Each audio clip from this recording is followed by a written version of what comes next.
Hello everyone, my name is Kezia Intan Permani. My student number is 221215088.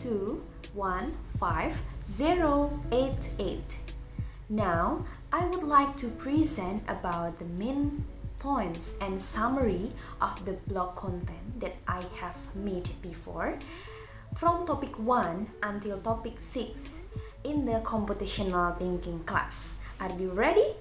Okay, let's get started.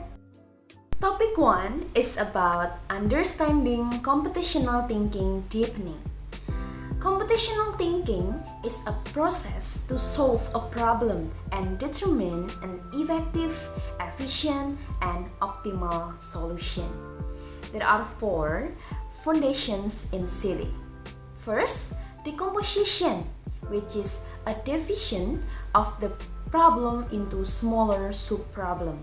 Second, pattern recognition, which is observation or analysis of similarities between problems.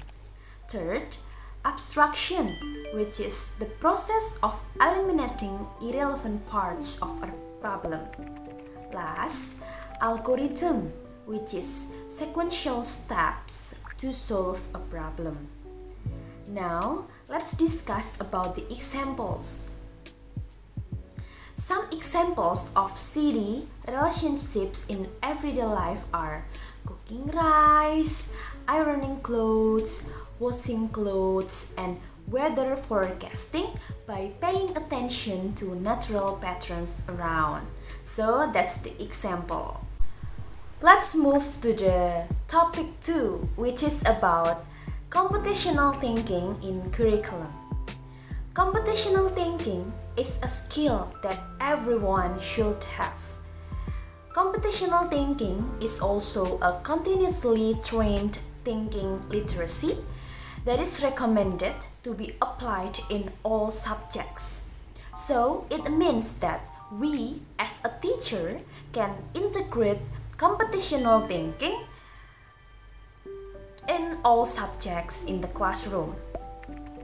Next, there are learning outcomes from CD material for page A to page F. For English subjects, we only focus on page D.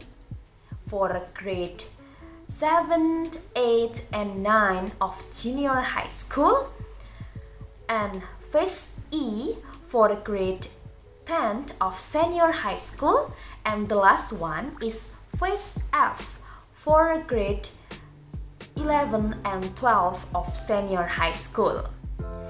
At each increment of phases, problems of increasing complexity are given for objects ranging from concrete to abstracts. One of the examples is in PPL activities at one of the senior high schools in Yogyakarta. In that school, English is taught for class 12, where class 12 is included in CPCT phase F.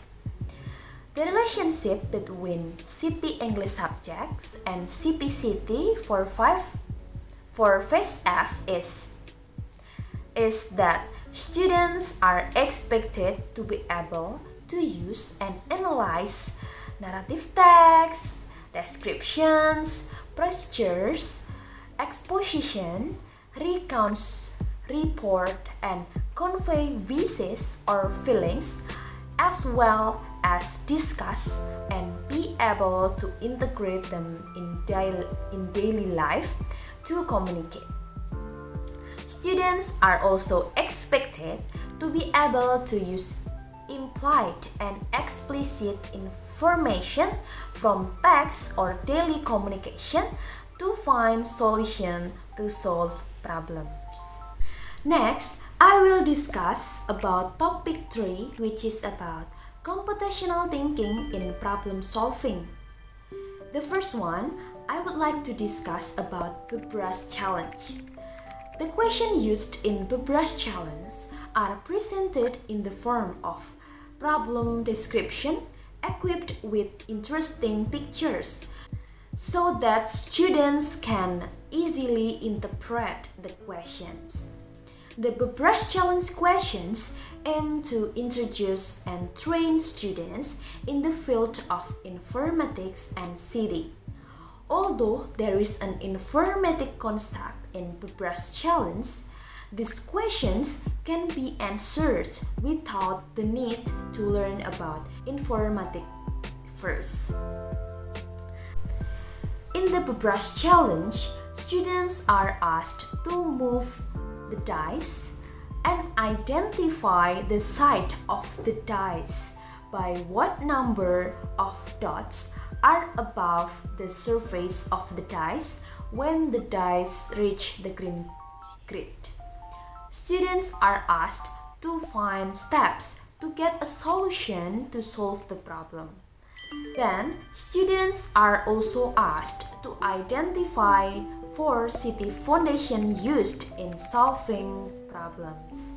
Next, learn about reading literacy on the PISA test.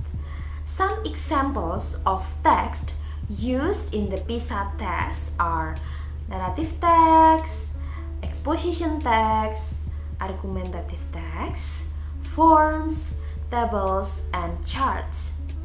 It is done by OECD to measure mathematics and science reading literacy of students. After that, let's move to the topic 5, which is about city and project. The material discussed about choosing one STEM project from the internet, books, or other media. The project will be dissected, studied, and designed using a city approach. So, the chosen STEM projects should not use the city approach. STEM and city are closely related, especially in modeling, reasoning, and problem solving. One approach to STEM learning is project-based learning. Next, there are several challenges that both students and teachers might face when integrating city into STEM projects. For students will feel confused and difficult in integrating city into STEM projects because for some students, this is new. For teachers have difficulty in teaching city integration into STEM project due to lack of understanding, skills, and knowledge about city integration. Last, we will discuss about topic 6, which is about integration of city in subjects.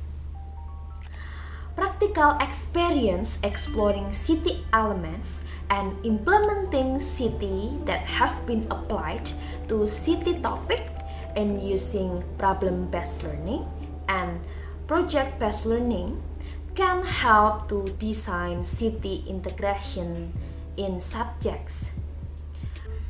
City can be integrated into the subjects I teach, which is English. In the articles that have been read on this topic, there are several examples of city approaches to students' activity. One of the examples is that students can use tools to solve problems and work together to figure out the order in which problems are solved.